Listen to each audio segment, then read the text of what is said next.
Di bawah terik matahari siang, Sularso berdiri kokoh di atas rangka baja proyek bangunan bertingkat. Kemejanya lusuh, lengannya menghitam, namun sorot matanya tetap tajam seperti baja. Meski hanya seorang mandor, wibawanya terasa jauh lebih besar dari seragam yang melekat di tubuhnya. Para pekerja memandangnya sebagai pemimpin yang bukan hanya memerintah, tetapi menjaga keselamatan mereka seperti keluarga sendiri. "Ukur ulang itu, jangan asal pasang," teriaknya geram ketika melihat tiang besi sedikit melenceng. Nada suaranya keras, tapi penuh tanggung jawab. Semua pekerja tahu, ketidaktelitian di proyek bukan hanya soal uang, tapi soal nyawa. Dengan cepat mereka memperbaiki kesalahan itu, sementara Sularso menatap dengan tenang, memastikan semuanya kembali sesuai hitungan. Tak banyak yang tahu, sebelum jadi mandor, Sularso pernah hidup di jalanan, menghadapi kerasnya dunia tanpa pelindung. Pengalaman itu yang membuatnya tegas, tapi tetap manusiawi. Di balik suaranya yang tegas, ia selalu memerhatikan siapa pekerja yang kelihatan lelah, siapa yang sedang punya masalah rumah, dan diam-diam ia menolong mereka tanpa diumbar. Sore itu, mobil hitam mewah berhenti di pinggir proyek.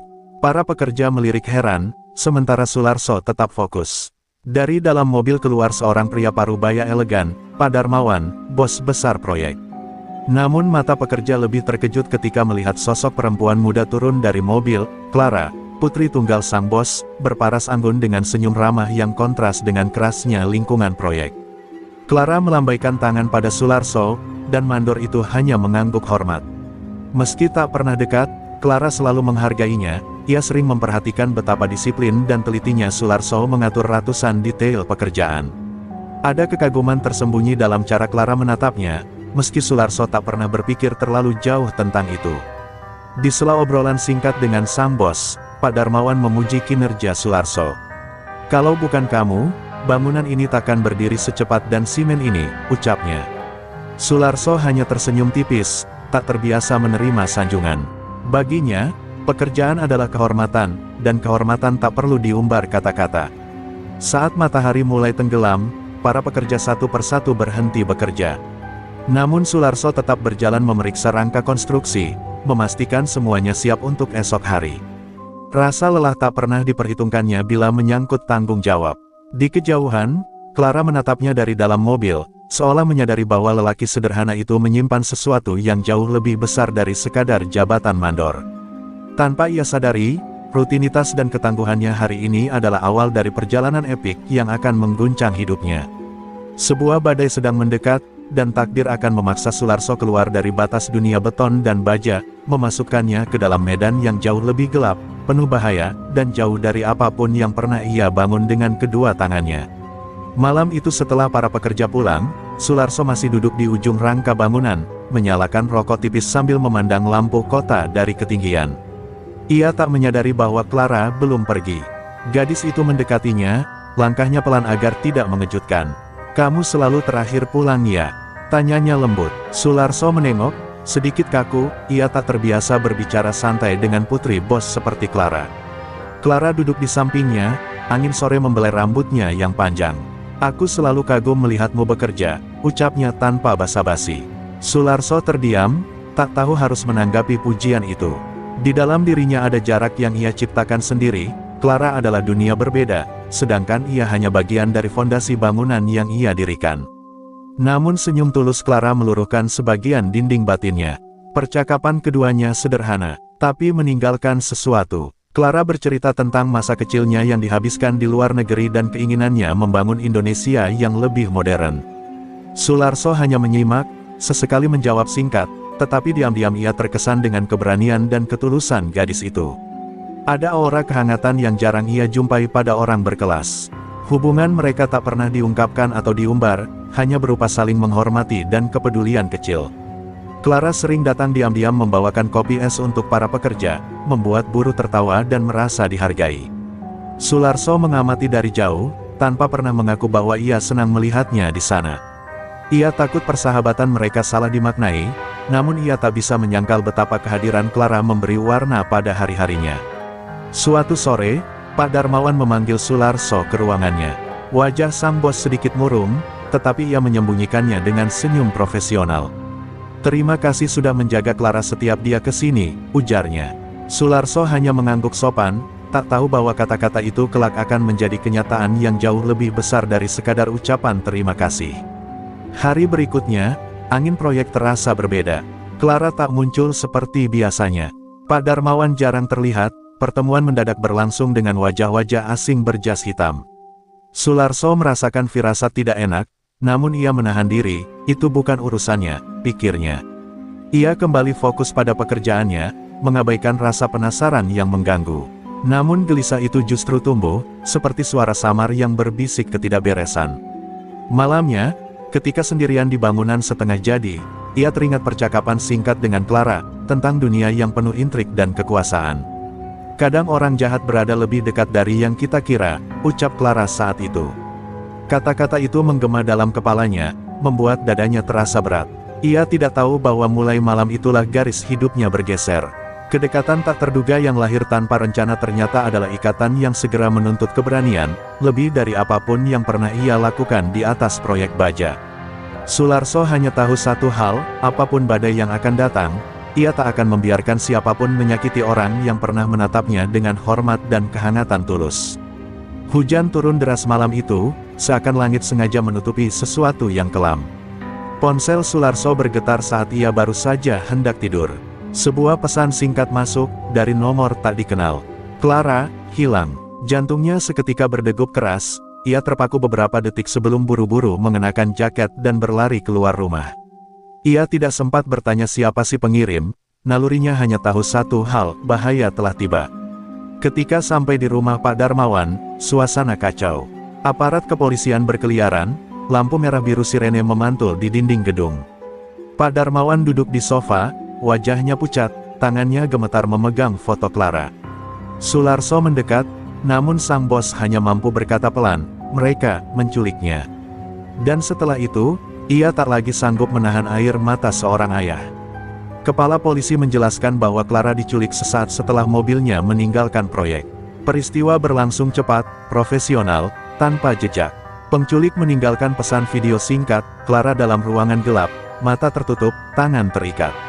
Sebuah suara dingin menyampaikan ultimatum, Pak Darmawan harus menyerahkan dokumen rahasia mega proyek internasional dalam 48 jam, atau Clara akan menghilang selamanya.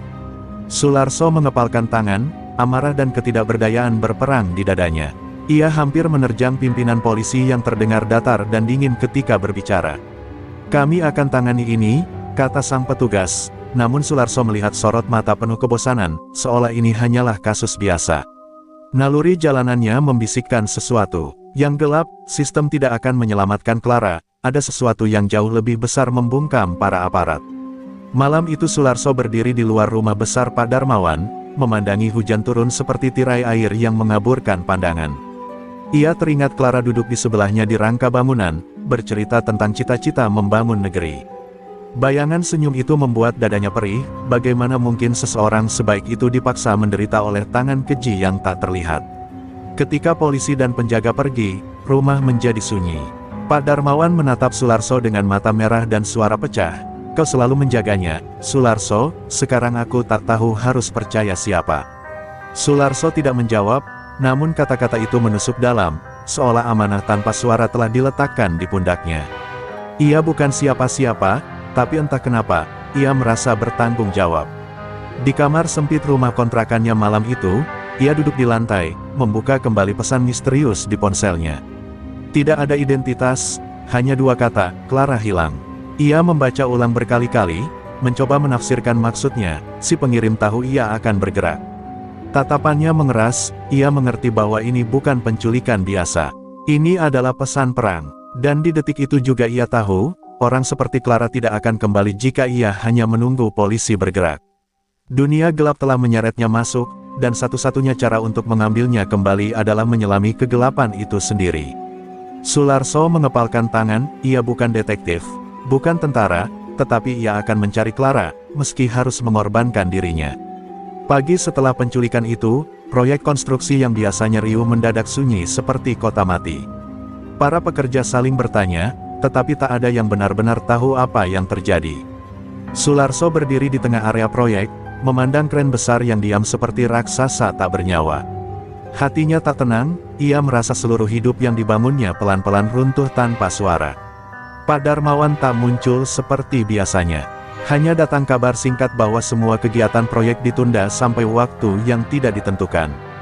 Keputusan itu membuat ratusan pekerja cemas, penghasilan mereka bergantung pada proyek ini.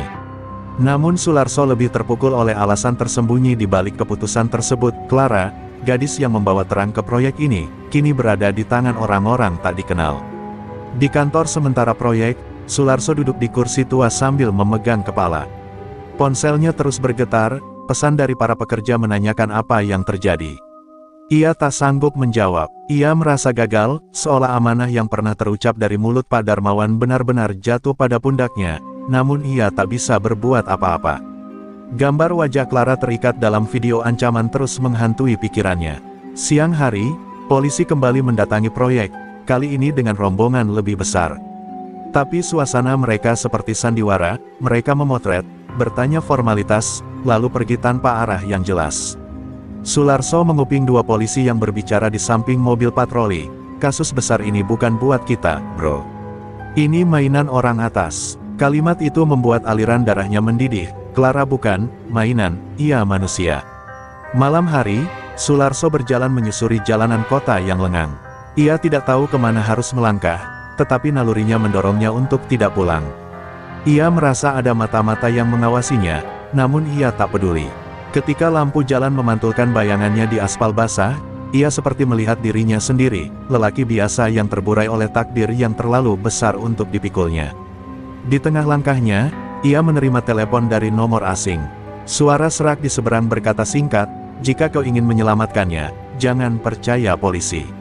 Mereka dikendalikan." Lalu sambungan terputus. Sularso berhenti di trotoar, napasnya membeku. Itu adalah konfirmasi ketakutannya, sistem sudah terkontaminasi, dan ia benar-benar sendirian kecuali ia memilih melawan. Kembali ke rumah, ia memecahkan celengan kecil berisi tabungannya. Uang recehan berserakan di lantai, simbol kehidupannya yang sederhana. Ia duduk diam beberapa detik, lalu mengumpulkannya. Dalam hening malam, ia berjanji dalam hati, jika dunia tidak bisa menyelamatkan Clara, ia akan menjadi orang yang melakukannya, meski nyawanya taruhan utamanya. Saat ia menggenggam pisau cutter proyek yang biasa ia bawa, ia menatap pantulan wajahnya di logamnya. "Kau bukan apa-apa," bisiknya pada diri sendiri. Tapi seseorang harus berbuat sesuatu. Malam itu ia tidak tidur. Ia memulai langkah pertamanya menuju dunia kelam yang bahkan ia tak pernah bayangkan. Dan dari titik itu, ketenangan yang pernah ia kenal telah benar-benar runtuh. Angin dingin subuh menyentuh kulit Sularso saat ia melangkah ke proyek yang masih sepi. Ia membawa tas kecil berisi pakaian, obeng, palu kecil, pisau cutter, dan uang tabungannya. Peralatan sederhana seorang mandor, namun pagi ini terasa seperti perlengkapan perang. Ia berdiri di depan kerangka gedung seolah berpamitan, karena ia tahu, ia mungkin tak akan kembali dengan cara yang sama. Di pos keamanan, satpam tua bernama Pak Slamet menatapnya heran. "Mau kemana, Sul?" tanyanya lirih. Sularso hanya menjawab, "Ada yang harus kuselesaikan." Pak Slamet menepuk bahunya pelan, seakan tahu Sularso memikul sesuatu yang berat. "Kalau ada masalah, kau tahu, kami di sini keluargamu," ucapnya. Sularso tersenyum tipis, karena kata-kata itu justru menguatkannya. Ia memulai pencarian dengan cara paling sederhana, bertanya pada sopir logistik, kernet truk, dan buruh harian yang bekerja di sekitar pelabuhan kota. Sularso tahu, dunia bawah tanah selalu menyimpan informasi, dan ia pernah menjadi bagian darinya di masa lalu. Banyak pintu tertutup di hadapannya, tetapi ada satu hal yang orang-orang hargai darinya, integritas. Mereka tahu Sularso bukan orang yang berkhianat. Siang itu, ia mendapat petunjuk pertama dari seseorang yang tak pernah ia duga, seorang sopir truk bernama Heru, yang dulu pernah ditolong Sularso ketika hampir kehilangan pekerjaan. "Aku dengar kabar," kata Heru pelan, memastikan tak ada telinga lain yang mendengar. "Clara dibawa oleh kelompok luar negeri, mereka sebutannya Shadow Syndicate." Nama itu belum pernah terdengar oleh Sularso, tapi dari cara Heru mengucapkannya, ia tahu kelompok itu bukan kelas biasa. Tak berhenti di situ, Heru memberi petunjuk lain, ada seseorang di pelabuhan lama yang mungkin tahu lebih banyak. Orang itu dikenal dengan nama Gani, mantan informan yang hidup di balik pasar gelap kota. Sularso berterima kasih dan langsung berangkat menuju lokasi. Dalam dirinya, ketakutan dan tekad berputar seperti badai. Ia merasa langkahnya semakin dalam menuju dunia di mana hukum tak berlaku. Sore harinya, ia menemukan Gani duduk di kursi reyot di tengah gudang berkarat, menatapnya dengan mata tajam seperti orang yang pernah melihat neraka. "Aku tahu siapa kau," ucap Gani tanpa basa-basi. Mandor idealis yang selalu bantu orang kecil. Sularso tidak berminat berbasa-basi, ia segera bertanya tentang Clara. Gani menghela napas, ia tahu misi ini bukan permainan. "Kalau kau menempuh jalan ini," kata Gani, "kau akan kehilangan lebih dari sekadar pekerjaan." Sularso menatapnya balik, menahan gemetar dalam suaranya. "Kalau aku tidak menempuhnya, nyawa orang tak berdosa hilang." Jawabannya membuat Gani tersenyum tipis, seperti melihat secercah harapan di dunia yang penuh busuk. Malam itu, ketika Gani mulai membuka peta jejak mafia kelas kakap, Sularso mengerti sesuatu yang lebih besar. Ia bukan hanya mencari Clara. Ia sedang menantang takdir yang ingin mengurungnya sebagai mandor biasa. Dan di balik rasa ngeri yang menggigit nyalinya, ada seberkas keberanian yang mulai tumbuh, keberanian untuk melawan dunia yang jauh lebih gelap daripada yang pernah ia bangun dengan tangannya. Gani membuka map lusuh berisi catatan, foto-foto kabur, dan daftar nama. Ruangan gudang tua itu terasa semakin dingin ketika ia menggeser foto-foto di atas meja kayu reyot. "Shadow Syndicate bukan cuma mafia," ujarnya pelan. "Mereka jantung gelap perdagangan manusia internasional. Kalau Clara berada di tangan mereka, waktumu tidak banyak." Kata-kata itu menusuk seperti pisau dingin di dada Sularso. Dengan hati-hati, Gani menunjukkan rute pelabuhan internasional Surabaya. "Ada gudang yang jadi titik transit mereka," katanya sambil mengetuk peta. "Tak ada polisi yang berani mendekat. Mereka punya pengaruh politik." Sularso menatap titik itu seolah menatap lubang neraka. Ia tahu fisiknya tak sebanding, ia tak punya senjata, tak punya sekutu, hanya tekad dan amarah. Sebelum berangkat, Gani memberinya radio mini, pisau lipat, dan beberapa informasi kunci, nama pengawal bayaran, waktu pengiriman, dan jalur lalu lintas gelap. "Ini bukan soal bisa menang atau tidak," ujar Gani serius. "Ini soal apakah kau siap mati untuk sesuatu yang kau percaya." Sularso menerima semuanya tanpa berkata banyak. Dunia konstruksi mengajarinya bahwa terkadang keputusan paling penting bukan dipikirkan, tapi dilakukan. Malam tiba ketika ia mencapai pelabuhan tua itu. Suasana sunyi, lampu redup dan aroma laut bercampur bau oli mengisi udara. Di kejauhan, ia melihat para pria bertubuh besar berjaga sambil merokok, membawa senjata panjang seolah itu perpanjangan tangan mereka. Sularso merasakan ketakutan merayap ke tulang belakangnya. Ini adalah dunia lain, jauh dari suara mesin beton dan helm proyek. Ia mengendap di balik kontainer, mengamati mereka. Percakapan kasar dalam bahasa asing terdengar samar, "Kiriman besok lewat pelabuhan timur, target sudah aman di dalam." Kata-kata itu membuat napasnya tercekat, target yang mereka maksud tak perlu dijelaskan lagi. Clara ada di sini, mungkin hanya beberapa puluh meter darinya, namun dilindungi oleh dunia yang tak pernah ia sentuh. Saat salah satu penjaga berjalan menjauh untuk buang puntung rokok, Sularso bergerak cepat, mencengkeram leher pria itu dari belakang, melumpuhkannya dengan teknik perkelahian jalanan yang dipelajarinya sejak muda. Ia menggunakan tali pengikat yang ia temukan untuk mengikat pria itu di balik kontainer. Tangannya bergetar, ia baru saja memasuki garis merah, tidak ada jalan kembali. Dengan pakaian penjaga itu dan topi hitam menutupi wajahnya, ia mencoba menyusup lebih dekat. Hatinya berdegup keras ketika ia mendekati pintu gudang besar berkarat. Dari sela pintu, ia melihat kilatan cahaya, mendengar suara orang menangis, suara perempuan. Lututnya terasa lemas, namun amarah dan rasa tanggung jawab memaksanya terus maju. Di dalam gudang itu, ia belum tahu bahwa apa yang ia temukan bukan hanya Clara, tetapi juga bagian pertama dari kebenaran gelap tentang Shadow Syndicate, kebenaran yang akan memaksa dirinya berubah dari mandor sederhana menjadi seseorang yang tak pernah ia bayangkan sebelumnya. Pintu gudang berkarat itu berderit pelan ketika Sularso mendorongnya sedikit, cukup untuk melihat isi di dalamnya. Cahaya lampu redup menggantung di atas langit-langit beton, menerangi deretan peti besi, meja pengawasan, dan 4 penjaga bersenjata yang sedang berjaga. Di sudut ruangan, terpisah oleh sekat baja, terdengar isak pelan seorang perempuan, Clara. Mata Sularso panas, namun ia harus menahan diri agar tidak gegabah. Ia menyelinap lebih dalam, tapi langkah kecilnya menggoreskan paku longgar yang menimbulkan bunyi kecil. "Hei!" salah satu penjaga menoleh tajam. Tanpa pikir panjang, Sularso melempar kunci pas yang ia temukan ke arah lampu, sehingga ruangan separuh gelap dan membuat para penjaga kehilangan fokus. Dalam bayangan, ia menerjang penjaga terdekat, memukul lehernya dengan siku lalu membantingnya ke tanah. Penjaga kedua mengayunkan popor senjata, namun Sularso menghindar dan membalas dengan memukulkan helm proyek tua yang tergantung di dinding. Suara dentuman keras bergema, darah memercik, dan tubuh penjaga itu roboh. Nafas Sularso terengah-engah, tak ada latihan untuk ini, semua bergerak hanya karena naluri bertahan hidup yang keras. Dua penjaga lain mulai melepaskan tembakan spontan. Peluru menancap pada kontainer baja, ricihannya berterbangan. Sularso berguling ke belakang peti, mengambil linggis panjang yang tergeletak. Dengan satu ayunan penuh tenaga, ia memukul tangan salah satu penjaga sehingga senjatanya terpental. Benturan itu membuat tulang kering penjaga berderak, jeritan kesakitan memenuhi ruangan. Penjaga terakhir mencoba mengambil radio untuk memanggil bala bantuan, namun Sularso melempar baut besi yang tepat menghantam wajahnya. Pria itu tersungkur, radio jatuh dari tangannya. Ruangan kembali hening dengan hanya suara napas Clara dan desak kesakitan para penjaga yang terkapar. Sularso berdiri tegap, kakinya gemetar, darah menetes dari pelipisnya, namun matanya tetap mencari Clara.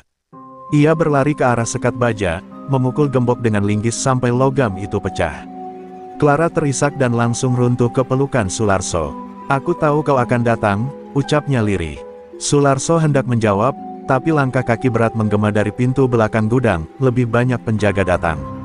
Ia sadar penyelamatan ini baru awal, bukan akhir. Tanpa membuang waktu, ia menarik Clara berdiri.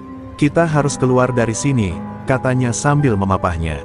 Ketika pintu belakang terbuka dan bayangan bersenjata muncul, ia melemparkan tong besar untuk menghalangi jalan sementara mereka berlari menuju lorong sempit di sisi gudang.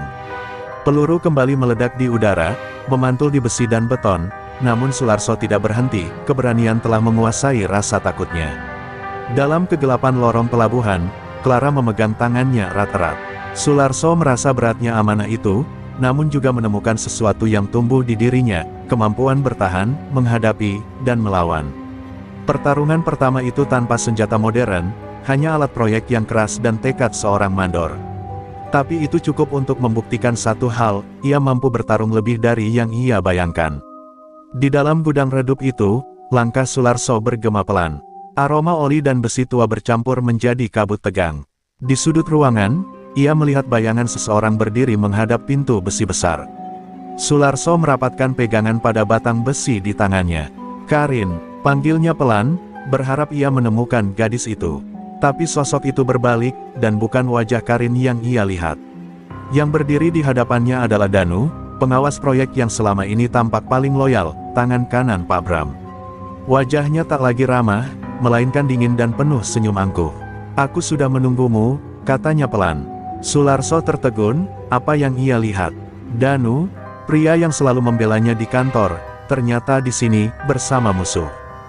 Danu berjalan perlahan, jari-jarinya mengetuk salah satu peti besi di dekatnya. "Sul, kau selalu terlalu dipercaya bos. Selalu jadi orang kepercayaan. Semua bagian penting, semua pujian jatuh kepadamu." Nada suaranya berubah getir. Sularso menatapnya tak percaya. "Jadi ini semua, ulahmu?" Danu tertawa kecil. "Mafia hanya alat. Aku bekerja untuk mereka, karena merekalah yang mengerti bahwa dunia ini bukan untuk orang baik sepertimu." Kata-katanya menusuk seperti racun. Sularso mengepalkan tangan, ingat semua momen ketika Danu tertawa bersama pekerja. Seolah menjadi saudara, masih tak percaya semua itu hanya topeng. "Di mana Karin?" Suara Sularso membelah kesunyian. Danu mengangkat dagu, pintu besi di belakangnya terbuka otomatis, menampakkan arena kecil seperti ruangan interogasi. Karin terikat di kursi, bibirnya penuh luka, mata tertutup kain. Sularso ingin berlari, tapi Danu menodongkan pistol ke arah Karin. Satu langkah lagi, dan dia mati. Sularso membeku, napasnya memburu. "Kenapa Danu? Apa kamu benar-benar rela menjual nyawa seorang gadis tak bersalah demi ambisi kotor?" Danu mendekat, hampir menyeru. "Ini bukan tentang dia, ini tentangku." Tentang dunia yang tak pernah memberi apa yang pantas kudapat. Tiba-tiba sebuah suara lain muncul dari balkon atas gudang. Cukup, sosok pria berjas hitam, pemimpin mafia, turun perlahan. Danu, permainanmu berantakan. Kau pikir kami membiarkanmu jadi pahlawan kecil? Kau hanya bidak.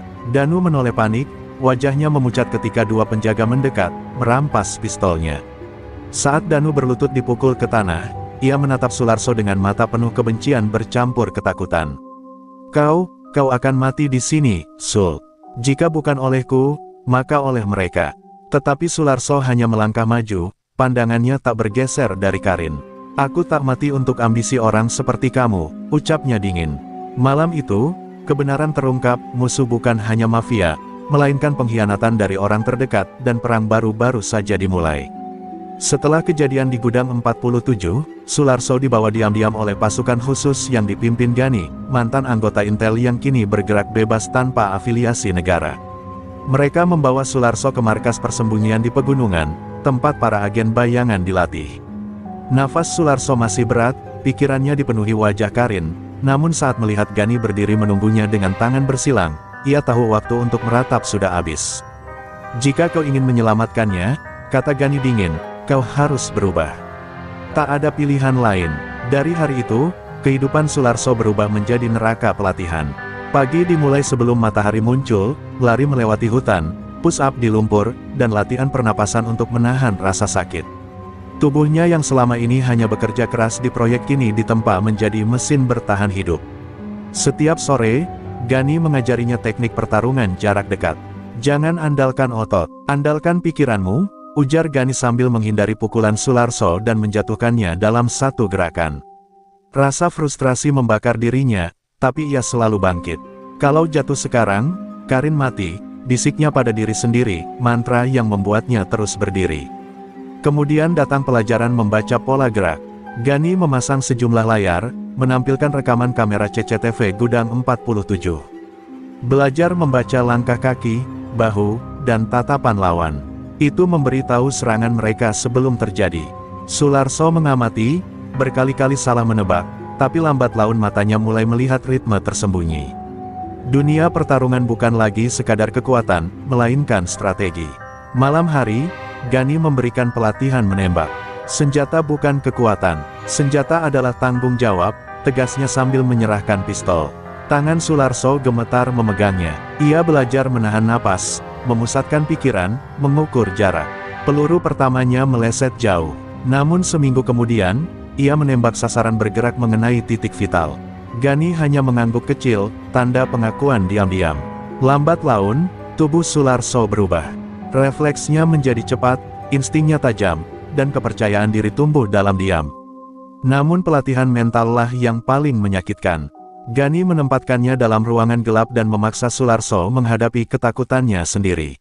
Teriakan hati, rasa bersalah, dan trauma masa lalu muncul, tapi ia belajar menjinakkannya, menjadikan rasa takut sebagai bahan bakar. Pada akhir pelatihan kilat itu, Gani berdiri di hadapan Sularso dengan seragam hitam dan sabuk pisau. Sekarang kau bukan lagi mandor proyek, ucapnya sambil memberikan rompi taktis. Kau adalah seseorang yang punya peluang melawan mereka. Sularso menatap tangannya yang dulu hanya memegang palu, kini siap menggenggam harapan dan nyawa. Di tengah markas rahasia itu, Sularso memandang langit malam gelap yang membentang seperti medan perang tak berujung. Karin mungkin masih dalam bahaya, namun kini ia tidak lagi hanya bergantung pada tekad. Ia memiliki skill, keberanian, dan pelatihan kilat yang membentuknya menjadi pejuang. Tunggu aku, Karin, gumamnya pelan. Aku akan datang sebagai seseorang yang tidak bisa lagi mereka remehkan. Dengan identitas baru dan keahlian hasil pelatihan kilat, Sularso menyusup masuk ke rantai operasi Shadow Syndicate, organisasi gelap yang selama ini hanya menjadi bisikan di kalangan intel dunia. Ia mengikuti jejak transaksi digital, menyamar sebagai pekerja kargo, hingga akhirnya berhasil masuk ke salah satu pusat distribusi mereka, sebuah gedung kaca yang tampak legal namun menyimpan rahasia gelap di bawah tanahnya. Malam itu ia berdiri di antara pekerja bayangan, menyamar dalam seragam hitam sederhana. Lift khusus membawanya ke level bawah, ruangan dingin penuh server, layar pemantau, dan data yang diproteksi ketat.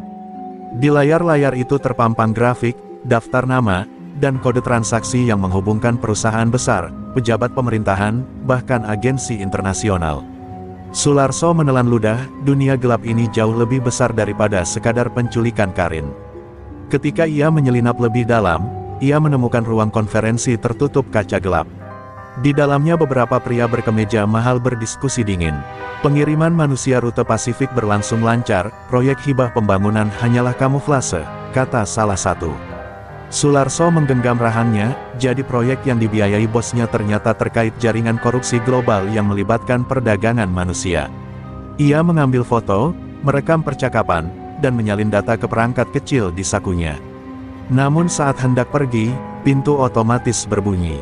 Seorang pengawas keamanan muncul menatapnya curiga. "Kau bukan staf sini," gumamnya sebelum menarik pistol.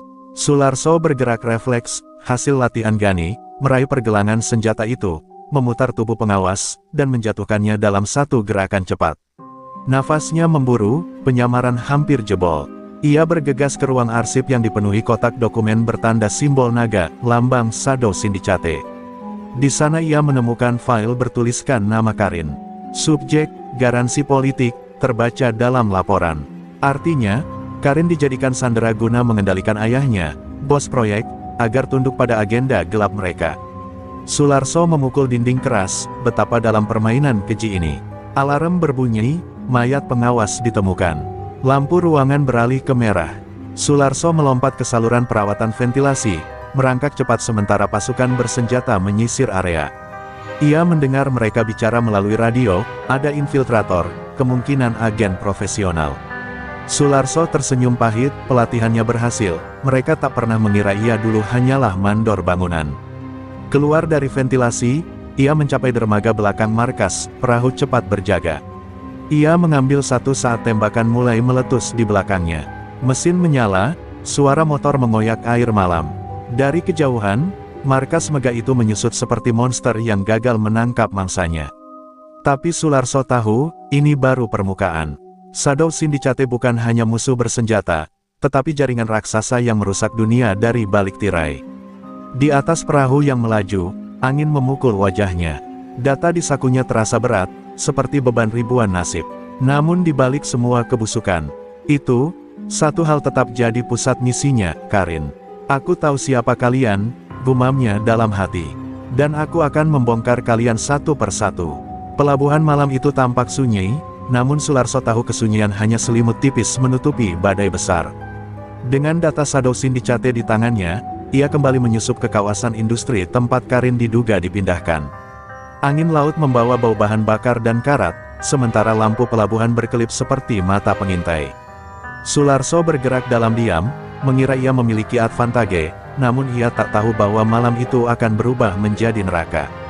Ia menyelinap ke salah satu gudang yang menyimpan kontainer baja. Saat membuka kontainer, ia menemukan puluhan senjata dan bahan peledak, bukti bahwa pelabuhan itu bukan hanya tempat penyimpanan, tapi pusat distribusi perang mafia. Sularso hendak memotret bukti tersebut ketika sesuatu mengklik di bawah kakinya. "Tripwire," gumamnya, seketika alarm berbunyi keras, memecah udara. Ratusan lampu pelabuhan menyala terang, dan para pria bersenjata bermunculan dari balik bayangan. Mereka bukan hanya satu kelompok, dua faksi mafia terlihat bertemu untuk transaksi malam ini. Sularso menyadari terlambat, keberadaannya memicu salah paham fatal. Mereka mengira faksi lawan mengkhianati perjanjian, dan dalam hitungan detik peluru pertama dilepaskan.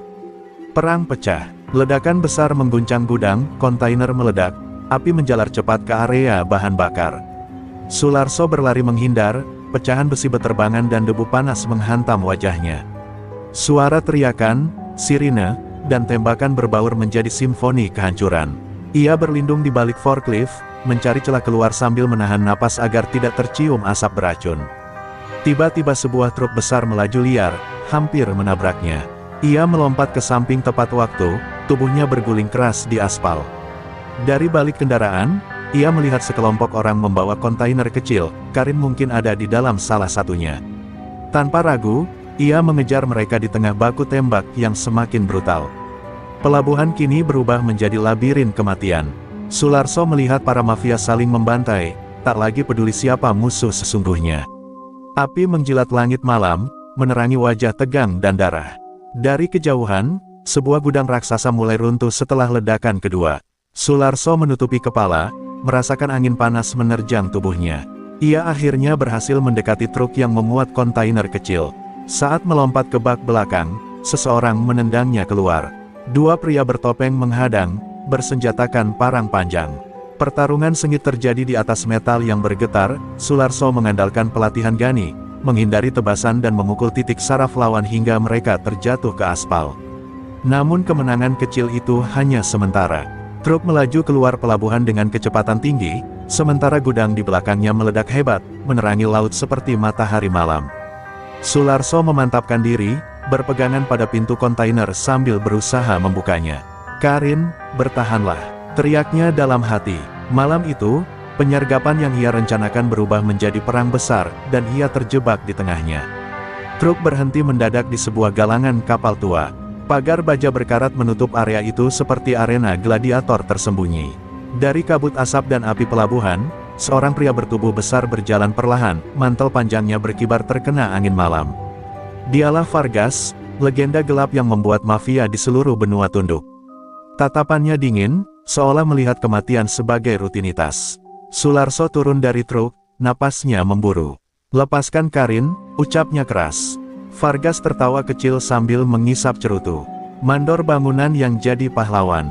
Dunia sungguh lucu." Ia menjentikkan cerutu, lalu melemparkan sebatang besi konstruksi panjang ke tanah, di tengah mereka. "Ambil, aku ingin melihat apakah tangan yang biasa memegang palu bisa mengalahkan pembantai sekelas aku." Sularso memungut besi itu, dingin, berat, namun familiar seperti perpanjangan tangannya sendiri. Vargas mengambil palu besar baja, mengayunkannya seolah itu mainan ringan. Duel dimulai. Vargas menyerang duluan, palunya menghantam tanah hingga memecah lantai semen. Sularso menghindar, memutar tubuh sambil menangkis dengan batang besinya. Benturan logam memercik, terdengar seperti genderang perang. Pertarungan itu brutal, tanpa koreografi pahlawan film, hanya insting murni bertahan hidup. Vargas maju bagai monster, pukulannya memecah beton, napasnya stabil dan dingin. Sularso menahan tiap serangan dengan strategi yang diajarkan Gani, jangan melawan kekuatannya, arahkan momentum dan biarkan lawan kehilangan keseimbangan. Tapi sekali lagi, Vargas bukan lawan biasa, ia cepat belajar dan membaca pola. Satu ayunan palu menghantam rusuk Sularso, membuatnya terlempar dan berguling keras. Rasa sakit membakar tubuhnya. Vargas mendekat, menekan lehernya dengan ujung palu. "Kau hanyalah seseorang yang mencoba melawan takdirmu," katanya dingin. Namun Sularso tersenyum pahit, mengingat kata-kata Gani, "Ketika kau hampir mati, itulah saat kau menemukan dirimu." Ia berguling cepat ke samping, memukul lutut Vargas menggunakan besi panjangnya. Tulang besar itu terdengar retak, dan raksasa itu berlutut sesaat. Sularso bangkit dengan napas tersengal namun mata menyala penuh tekad. "Aku tidak bertarung untuk diriku," ucapnya. "Aku bertarung untuk seseorang yang menunggu untuk pulang." Ia menghantam tulang bahu Vargas, membuat palu sang pembunuh terlepas. Vargas mengamuk, berusaha menjerat leher Sularso, namun pelatihan membaca gerak-bergerak otomatis dalam benak Sularso. Ia memutar tubuh, mengunci lengan Vargas, dan dengan teriakan penuh tenaga, menghantamkan besi konstruksi ke pelipis musuhnya. Raksasa itu terhuyung, pandangan kabur, lutut menyerah. Sularso memukul sekali lagi, tepat di titik vital. Vargas jatuh berlutut, matanya padam perlahan. Dalam diam angin malam, Sularso berdiri dengan tubuh penuh luka namun tegak. Pemimpin mafia paling ditakuti akhirnya tumbang oleh mandor proyek yang hanya ingin menyelamatkan seorang gadis. Di kejauhan, Karin berteriak memanggilnya dari kontainer yang mulai terbuka. Sularso menarik napas, memandang langit kelam yang kini terasa sedikit lebih ringan. Malam itu, ia membuktikan bahwa keberanian dan cinta bisa mengalahkan legenda kegelapan. Nafas Sularso membakar dada, setiap gerakan menusuk rusuknya yang memar. Namun saat pintu kontainer membuka sepenuhnya dan mata Clara, bukan Karin seperti dugaan awal, menatapnya penuh ketakutan, rasa sakit itu bukan lagi halangan. Mata gadis itu sembab, bibirnya pecah-pecah, dan tangannya terikat rantai baja. "Pak Sularso," suaranya lemah, nyaris tak percaya ia masih hidup. Tanpa menunggu, Sularso meraih kunci dari tubuh penjaga yang pingsan, memutuskan rantai itu satu persatu. "Kita harus pergi sekarang," tegasnya meski suaranya serak. Clara terpincang saat berdiri, tubuhnya gemetar hebat. Sularso menopang bahunya, menguatkan. Di balik mereka, markas gudang mulai gemeretak terbakar, api dari pelabuhan telah menjalar ke area ini, menjilati langit dengan merah menyala. Ledakan kecil terdengar, membuat lantai bergetar. Sularso menarik Clara keluar, melewati mayat dan reruntuhan logam. Asap hitam mengaburkan pandangan, membuat napas semakin sulit. Mereka bergerak sambil merunduk, melintasi jalur sempit menuju dermaga. Tembakan masih terdengar dari kejauhan, sebagian mafia yang bertahan kini saling membunuh memperebutkan kekuasaan setelah Vargas tumbang. Sebuah peti baja jatuh dari ketinggian, hampir menimpa mereka. Sularso mendorong Clara ke samping, bahunya terluka oleh serpihan besi. Gadis itu menahan tangisnya. Kenapa Anda kembali untuk aku? Tanyanya gemetar. Sularso menatap lurus ke depan. Karena kau bukan pion. Kau anak yang harus pulang. Kata-katanya sederhana, tapi bagi Clara itu lebih besar dari penyelamatan fisik, itu mengembalikan kewarasan dan harapan. Mereka mencapai pintu besi besar keluar gudang yang terbakar. Namun pintu itu macet, rusak karena ledakan sebelumnya. Sularso menahan rasa sakit, mengangkat batang besi dan memukul engsel pintu berulang kali. Tubuhnya bergetar, luka di rusuknya robek kembali. Clara mencoba membantu, tapi tenaga gadis itu hampir habis. Tuan Sularso, Anda akan mati kalau memaksa, bisiknya. Mandor itu hanya menjawab, lebih baik mati daripada menyerah. Dengan satu hentakan terakhir, pintu robek dan jatuh terbuka. Udara malam menyergap mereka, lebih dingin namun membawa kesempatan hidup. Sularso menarik Clara keluar dan membimbingnya menuju perahu kecil di ujung dermaga. Namun saat mereka hampir sampai, beberapa orang bersenjata muncul dari balik tumpukan kontainer, sisa loyalis Vargas yang ingin membalaskan dendam. Sularso mengangkat besinya, namun tubuhnya mulai gagal mengimbangi rasa sakit. Tiba-tiba tembakan terdengar, bukan dari mereka. Gani dan pasukannya muncul dari sisi lain dermaga, menembak tepat sasaran. Dalam hitungan detik para penyerang tumbang, dan Gani berlari menghampiri Sularso. Kau benar-benar gila, katanya sambil menopang tubuh sahabatnya. Sularso tersenyum tipis. Kadang, kegilaan dibutuhkan untuk menyelamatkan seseorang. Clara dibawa ke perahu, sementara Gani dan dua rekannya mengangkat Sularso yang hampir pingsan. Api meledak besar di belakang mereka, menerangi lautan seperti matahari buatan. Di atas perahu, Clara memegang tangan Sularso erat. Aku akan hidup karena kau. Dan saat kapal meninggalkan pelabuhan yang terbakar, Sularso menutup mata, bukan karena menyerah, tetapi karena tahu bahwa misi penyelamatan yang ia perjuangkan dengan darah kini telah berhasil. Kilau sirine polisi berpadu dengan cahaya api yang masih membakar sisa gudang malam itu. Pak Darmawan berdiri di depan layar monitor ruang kendali pelabuhan, wajahnya tegang namun matanya penuh api kemarahan. Data, rekaman CCTV, hingga dokumen transaksi hitam mulai tersusun, potongan puzzle yang selama ini ia cari. Sularso duduk lemah di kursi perawatan darurat, Clara di sampingnya menggenggam erat tangannya, sementara Gani berdiri gelap di sudut ruangan, menunggu keputusan besar. Penyelidikan internal akhirnya mengarah pada satu nama, orang yang selama ini berada sangat dekat dengan Pak Darmawan. Suara pintu ruang rapat terbuka keras. Sosok itu masuk dengan wajah pucat, mencoba tersenyum, namun getaran suaranya mengkhianati ketakutan. Pak, pasti ada kesalahan, ujarnya terbata. Pak Darmawan menatapnya lama, lalu bertanya satu kalimat yang menusuk, kenapa kamu? Kenapa menjual perusahaan ini demi kekayaan sesaat? Tuduhan itu menghancurkan kepura-puraan terakhir sang pengkhianat. Tubuhnya gemetar ketika polisi masuk dan memasangkan borgol ke tangan yang selama ini pura-pura loyal. Ia berteriak, memaki, mencoba menyalahkan semua orang kecuali dirinya, namun tak ada satupun yang peduli. Di luar ruangan, media sudah menunggu, tetapi Pak Darmawan menegaskan, biarkan hukum yang berbicara. Clara menyeka air mata. Terima kasih, Pak, ujarnya lirih pada Sularso. Mandor sederhana itu, masih berdarah dan penuh perban, hanya mengangguk pelan. Ia tak butuh pujian, baginya menyelamatkan Clara adalah tugas hati, bukan kebanggaan. Gani menepuk bahu Sularso, bangga pada perubahan besar yang dialaminya. Malam itu, Vargas dan para petinggi mafia lainnya resmi dinyatakan tertangkap. Operasi berskala internasional dimulai, membuka jaringan gelap yang selama ini tersembunyi. Surat kabar besok pagi memuat headline besar, Shadow Syndicate dipukul mundur. Pahlawan pelabuhan ungkap mafia global. Namun hanya beberapa orang yang tahu siapa pahlawan yang sebenarnya. Pak Darmawan masuk ke ruang perawatan tempat Sularso dirawat. "Kau menyelamatkan putriku dan perusahaan ini," katanya pelan. "Mulai hari ini, kau bukan lagi mandor biasa." Ia menyerahkan sebuah kartu identitas baru, jabatan strategis dalam keamanan pelabuhan. Sularso terdiam, air mata hampir jatuh. Hidupnya berubah selamanya. Namun sebelum pergi, Pak Darmawan berbisik, "Perjuanganmu belum selesai. Banyak yang masih bersembunyi." Sularso memahami pesan itu. Dunia masih menyimpan kegelapan, dan kadang pahlawan terlahir dari tempat paling tidak terduga. Di luar ruangan, angin pelabuhan kembali berhembus. Ombak memecah dermaga seolah menyapu sisa-sisa tragedi.